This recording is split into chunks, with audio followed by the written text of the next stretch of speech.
নমস্কার বন্ধুরা, শর্মিলা রান্নাঘরে সবাইকে স্বাগত। আজকের রেসিপি ডাব চিংড়ি। চলুন রেসিপিটা দেখে নেওয়া যাক।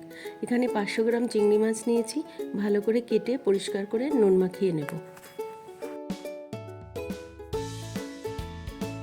এবার একটা বাটিতে 2 চামচ কালো সর্ষে, 1 চামচ পোস্ত, 2 চামচ নারকেল কোড়া, 1 চামচ নুন ও 4টে কাঁচা লঙ্কা সামান্য জল দিয়ে একটা পেস্ট বানিয়ে নেব।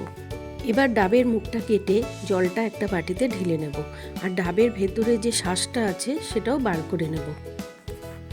আর নারকেল থেকে দুধটা বের করার জন্য নারকেল কোড়ার মধ্যে গরম জল দিয়ে একটা কাপড়ের সাহায্যে দুধটা বের করে নেব।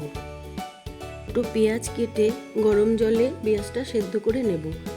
এরপর একটা পেঁয়াজ ও ছোট একটা রসুন ও 1 টুকরো আদা দিয়ে একটা পেস্ট বানিয়ে নেব। এবার একটা প্যান গরম করে তাতে 6 চামচ সর্ষের তেল দিয়ে তেলটা গরম হয়ে এলে মাছগুলো ভেজে নেব।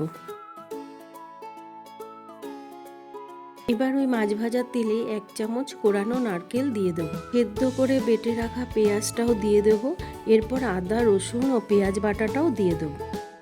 আদা রসুনের কাঁচা গন্ধটা চলে গেলে এবার সর্ষে পোস্ত বাটাটা দিয়ে দেবো। এরপর 4 চামচ ডাবের জল দিয়ে ভালো করে কষাবো। মশলা থেকে তেল ছাড়তে শুরু করলে নারকেলের দুধটা পুরোটাই দিয়ে দেবো, সাথে স্বাদমতো নুন ও চিনি দেবো।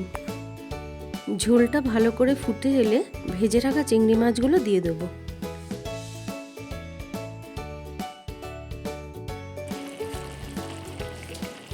গ্রেভিটা রেডি হয়ে এলে কিছুটা গ্রেভি আর চিংড়ি মাছ ডাবের মধ্যে দিয়ে ডাবটা স্টিমে বসিয়ে বাকি রান্নাটা করে নেব।